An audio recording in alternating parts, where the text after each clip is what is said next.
Thanks for the support as a channel member, Jonathan Haslam. As good as our league form continues to be, and we are on a long unbeaten run, we really seem to have a problem with the cups this season. Already knocked out of the FA Cup and the Southern League Cup.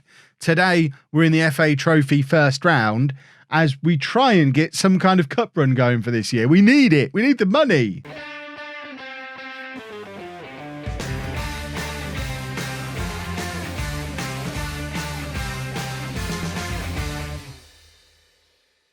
Hello and welcome to part 27 of the Bourne Legacy. I'm Kev, and coming up on today's episode, we have the first round of the FA Trophy away against Cirencester, plus a league game at home against Taunton. Since you were last with me, I instinctively go to transfers. I mean, you know what's gone on here. And we have had a little bit of a blip in the league, 2 draws in our 2 most recent games, but hopefully, we are still unbeaten since then.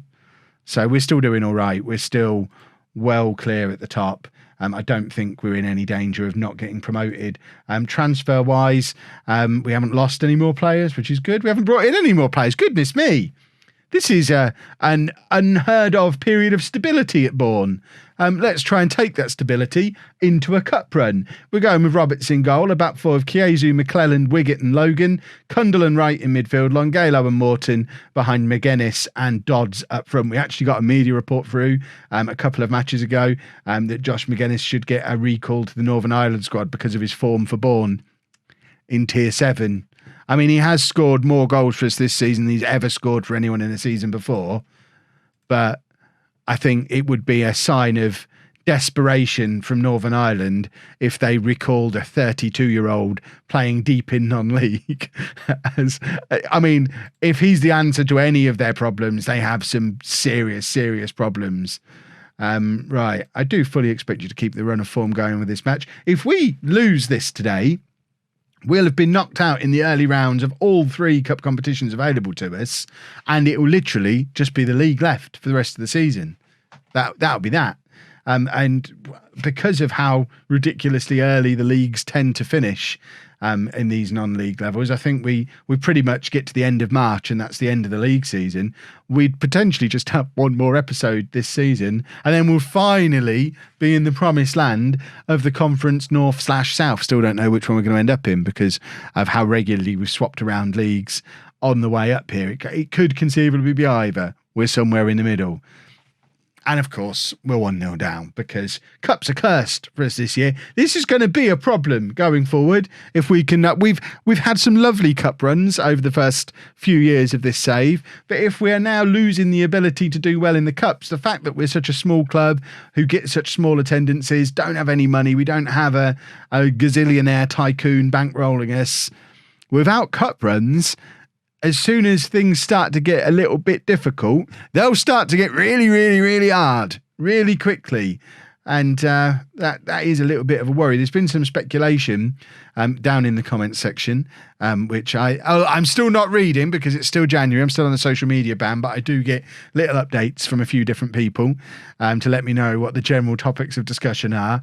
There are a few people letting me know that there's, by the way, I will be back in the comments actively again in February, so it's not that I'm gone forever. It's for a video on the vlog channel. I'm sorry, I'll be back there soon. But it seems to be that a lot of people are speculating that we might not be able to buy the whole players coming in thing might start to slow down as we move up the leagues, and I kind of think that might be the case because as soon as we're able to offer proper contracts, I suspect the likes of Smith and Hector Ingram and these players who were far too good for us, I don't know if we'd have been able to afford them on a proper contract. I think the reason we were able to get them is because we got them on non-contract and they could leave at any time, so they were more comfortable taking lower money for it. Whereas I wonder if we'd have been able to sign them on a permanent 2-year contract or something. I suspect we might not have been able to. So I think as much as I'm moaning at the moment about, there you go. Why did I say without pressure? There is pressure. We want to win. As much as it's frustrating when we lose our players every 6 months, it might end up being a blessing in disguise when we realise that although once they're under contract, we don't lose them as regularly, we can't actually bring in as good ones in the first place. So we'll see how that turns out. I'm not looking forward to that if that's what happens, especially if we're completely skint because of the lack of cup runs. Dodds is in here, forces the save from the Cirencester keeper, and I think at 1-1 early in the second half we're going to go a little bit more positive. We've got 4 away fans today. We really are starting to accumulate a lot of the Bourne faithful. It's good. We're getting the Bourne ultras. There's 4 of them now. If we get too many more Bourne away travellers, there's going to have to be a second designated driver, which is, that's going to be a discussion in and of itself. But we'll leave that to the fans to worry about. At the moment, they can just come with us on the bus. They probably do. It would be unreasonable to expect them to travel separately. McGuinness from range. It was a lovely effort. Hits the post, bounces back, and Dodds isn't there quickly enough to be able to tuck away the rebound. But we do have a throw. It's with Chiesa, who finds Kundal. Back to Chiesa again. He's in a decent position. We've seen him have some wild shots from there that sometimes work and sometimes don't. Dodds is decided to have a wild shot from there to illustrate the point. Thanks, Dodds. Graham, I want to say his name's Graham. But yeah, we didn't need you to show us what a wild shot was like. Just score a goal would be nice. That's what you're there for. Cirencester charging down the wing, coming at us again. And this is anybody's game. I didn't look before the match to see what level Cirencester are playing at. I don't think I've ever heard of a Cirencester football team in real life, so I'm assuming they're not up in the upper reaches of the conference, north or south or anything like that. They might be, and I might just have not have ever noticed them somehow. I usually play in the conference north, and presumably Cirencester would be conference south if they were at that level. But I'm assuming they're at least as low as us, if not lower, so we should be able to beat them. Longelo's in and scores his 4th goal of the season, and hopefully gets us on our way to actually winning a cup game, which would be a lovely little novelty, and hopefully a return to form in cup competitions. It's what we're famous for at the moment. Our cup runs, our FA Cup runs particularly, have provided. They've given Bourne a certain level of I want to say fame. Is it infamy?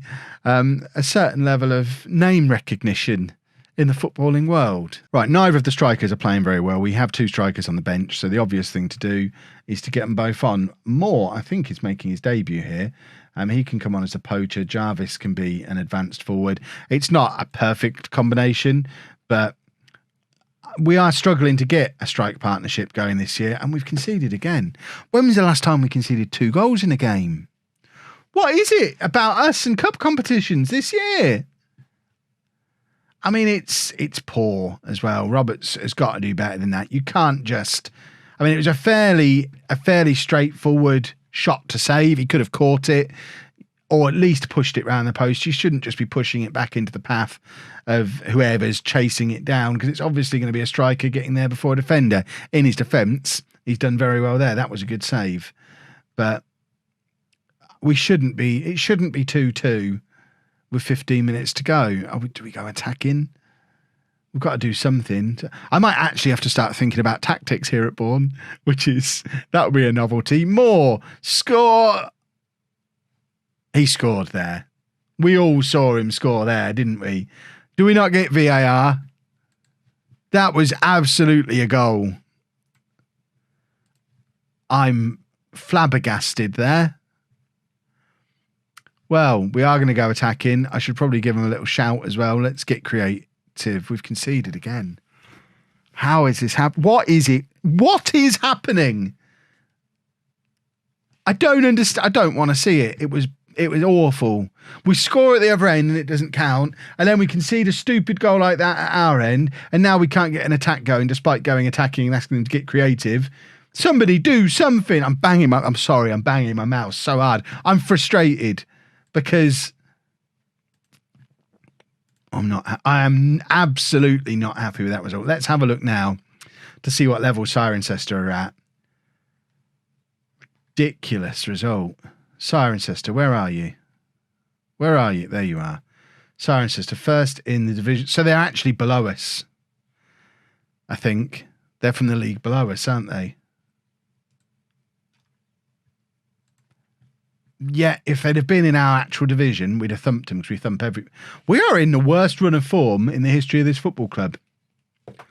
We need to turn it around against Taunton, or things might be about to get interesting.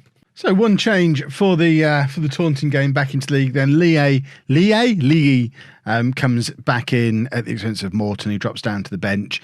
I'm still stunned about what's just happened against Cirencester. Why can't I submit the team? There you go. I can't. I thought things were breaking there. I was panicking all the time and effort I've put into this series. I can't have it break. There you go. A team such as ours should be winning this match without any problems at all. Bearing in mind, this is a Taunton team who are playing at a higher level that I'm so annoyed I can't do words anymore. But they're a better team than Cirencester, but obviously we should beat this up because it's not a cup competition. We'll probably win 8-0 or something ridiculous like that.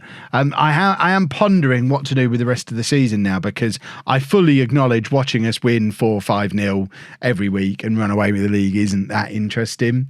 It's just the nature of how the save is working out. I think I have definitely learned that I'm not going to start at tier 10 ever again. Certainly not unless SI put it into the game as an actual thing that's there and it's structured properly, so it's not such a breeze just running through. I mean, people have made level 22 databases in the past, haven't they? And I just can't imagine how that's not like 20 consecutive promotions or maybe 18 consecutive promotions. It's just the lower down you get, the easier it is to just run through promotions. So in an ideal world, I'd get all the way through to the last couple of games of the season before tomorrow's episode. However, we don't live in an ideal world. And obviously I've got to play all those matches to get us to that point. So I will play as many matches as I possibly can before recording tomorrow's video. I will try and get us as close to the end of the season as possible. But I think regardless of where we are for tomorrow's episode, it will be the last episode of the season. So if you don't end up seeing the last few matches, I can just show you the results when we do the transfer special the next day, because looking at the league table, I mean, this is all assuming it doesn't all go wrong. We've not won for 3 games. It could be all about to fall apart. But McGuinness has got other ideas as we go 2-0 up. So we're currently 12 points clear at the top of the league. We might come back with 6 games to go and do a couple of games there and actually show you us lifting the trophy for once, which would be nice. But then the next day, regardless, we're going to go into that transfer special to prepare us for life in the conference North and South, or North or South. We hopefully won't have to play in both, which I think, if it works the same way home did last year, will coincide with us being able to offer proper contracts for players. On that contract issue, the other thing a couple of people have sent me emails about, actually, and bearing in mind I'm recording this nearly a week in advance, because at the time you're watching this, my whole garage where I record is completely gutted, hopefully, and in the middle of being, I don't want to say renovated because it's literally just me moving some stuff around, but I'm in no position to record anything this week, so I'm doing it all in advance. That's why I've got so far in advance recently. But a few people have said that the reason we've not been able to sign players is because I set Bourne up wrong as a club. So just to clarify, Bourne aren't a creator club. This is a real club. I didn't set anything up. So yeah, it's not that I've set the club up wrong. It could be that they're set up incorrectly in the database. I think that's pretty unlikely. I think it's just one of those things that certainly with last year with home, we weren't able to offer proper contracts until we got into the Conference North. It didn't sting quite so much because we got there so quickly. But I suspect we'll just be able to offer the contracts next season and all will be fine. If we can't then we might worry. But we're guaranteed to be able to when we turn professional anyway. It might add a nice little bit of difficulty to the save if we have to get into the Football League without being able to offer proper contracts. That would be awesome. Hard, probably, but awesome. I don't want to have to do it that way. I want to start building a proper team in a couple of days' time. A team of players that we can get used to for a few years and make heroes. Dodds makes it 4-0. And this is what I mean. It's ridiculous. In the league, we'll just win and win and win all day long. But I don't know. In the cups this year, we just bottle jobs. Cup bottle jobs in all 3 cup competitions. Don't get complacent. Go out there, score more goals. And we've got a goal difference of plus 65, which is which is mad, really. Roberts is flying around as if the ball's anywhere near him, which it's not. But, you know, it looked fancy. McGuinness has been fouled there. And hopefully more goals coming. Kev likes goals. I don't... It's so annoying. I'm looking at those match stats thinking we had better stats in that last game we just lost against that team from the division below. I don't know if we've become complacent or arrogant in cup competitions, but you would think we'd be like that in the league as well. I think this will make it 26 or 27 games unbeaten. I showed you the last game we lost at the start of the episode. So we're on a long unbeaten run. So if we were going to get complacent in anything, we'd get complacent in the league, surely, not the cups. Because the cups, there's actually an incentive to perform in the league. We could probably, I mean, I don't even know if probably, I'm pretty sure we could, we probably definitely, I think we could probably draw every game for the rest of the season and still go up as champions. And we're only on, what are we? There's 42 games to play. So we've still got another 14 games left. If you add 14 points onto that, 89 points in a division of 22 teams, that is title winning. I'm not even going to pause it to do the subs. That is title winning points totals. So we don't have to win a game for the rest of the season, but we're not complacent in the league. We're only complacent in the cup where every game mattered. It's baffling. There you go. Triple substitute. I don't think I've ever done it without pausing before. That was fun. I like that. I should do that more often. Oh my word. I'm sorry it's taken so long to get to the National League, but hopefully from tomorrow things will start to look a little bit more like a normal Football Manager. So I really do appreciate those of you who stuck with me through the last 26 episodes, 27 episodes of winning all the time. It's been an experience. You all get a Kev point, those of you who've made it this far.